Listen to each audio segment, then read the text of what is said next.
Hi guys, now if you're anything like me, you've been glued to Twitch over the last what seems like a decade for the race to world first.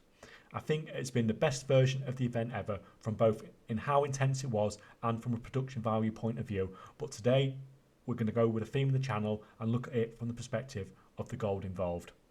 So I'll show you how much gold the top guilds have spent and in some cases the breakdown of what they spent it on.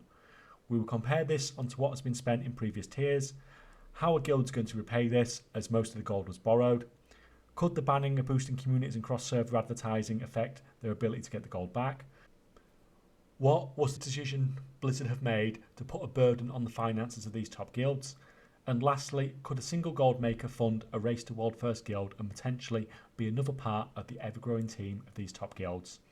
The sources for all this information are in the description below, so let's have a look on what has been spent so far in the 9.2 race to world first. Echo have not released any numbers yet, so let's start by looking at number 2 method, and here we have a spending of 480 million, 300 million gold of which is debt, and they've made it pretty clear on how they're paying that back. BDGG have a total spend of over 293 million gold. That's not bad really, they spent just over half of what Method did for what will likely be a 5th or 6th place finish. We have a good breakdown of where the gold went as well, and not surprisingly most of it went on raid splits and BOEs. Liquid, who were number 1 in the race for so long, have given us a bit of a breakdown of their spending as well, the total being a whopping 723 million gold, 535 million gold of which is debt, 245 million of which was from gear trading, and 215 million gold which was from BOEs. There's another 200 million plus not accounted for, which we can assume was from the likes of PvP boosting, etc. Like I said, we do not have Echo's total spend, but we know Echo and Liquid have comparable item levels in progression, so it's likely the spend was similar as well, so I would not be surprised to see if Echo were in the 700 to 800 million gold territory spend as well.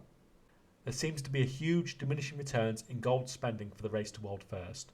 For example, BDGG will likely get the 5th or 6th, like we said, for that 293 million gold spent.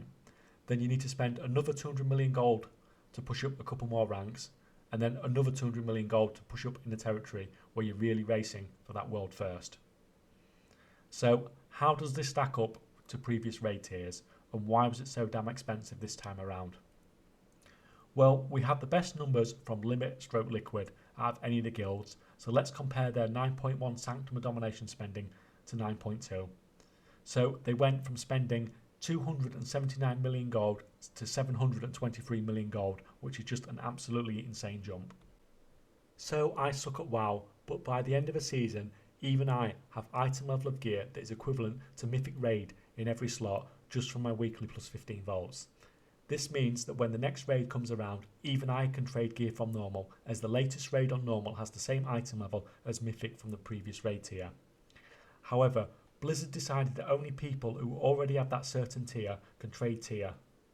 This dramatically cut down on a number of players that could trade tier, and when you have something that is so in demand and then make it rarer, prices will skyrocket. In an interview with Raiderio, Kaychak, who does a lot of the finance of pieces, said as much, stating that normal tier pieces would have been around 300k instead of 2 to 3 million gold without this change, and as someone who is not an expert on raiding but is an expert on the WoW economy, I would pretty much agree with this price. So how are we paying this back? We are raid boosting, of course. Now, these guilds have huge followings and they have loads of people who will gladly pay a premium for them to do their boosting. The question does, however, have to be asked if the banning of boosting communities and most forms of in-game advertising will make it more difficult for them to make the gold back. I do not have access to all the information here, and obviously they will pick up a huge amount of sales from their own discords, etc. But you have to wonder how much more difficult it is going to be pay it back when you increase your spending by over 250% from last raid tier, while also making it harder to attract sales. So, a gold maker's perspective now. Could gold makers become part of the ever-expanding roster of experts that these race to world first guilds use? For guilds such as BDGG who spend slightly less, I'm pretty sure I could come close to covering all their expenses. So why do I think these sort of partnerships could potentially be something that happens in the future of world first raiding? What I'm thinking is that if you can dramatically reduce that debt, then it's taking a lot of pressure off the players to start boosting straight away after they've been playing for 14 hours a day for weeks, and we have seen the health of those involved to be an important issue in this race multiple times. I have a lot of respect for those that value mental health, and a massive shout out to those in Liquid who made the decision to value the health of their team over carrying on pushing in such a competitive environment. This was really such a huge call. I'm an Echo and Method fan at heart, but this has really made me want to see Liquid win the next race to World First. So at this point, the players have been playing for a month or so, and now we're going to be boosting forever. For how long, I have no idea, as I do not have access to that information, but obviously if you're going to increase your depth significantly more than last tier, then you're going to be boosting for much longer as well.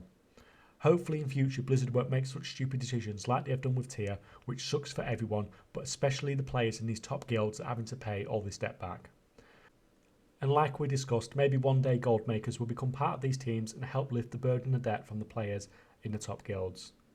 Anyway guys, if you want to support your favourite guilds, buy a boost from them directly rather than the people in certain discords. It may cost you a little bit more gold, but you are supporting a team that pushed so hard and have entertained you for the last month or so. Thanks for watching guys, and we'll see you next time.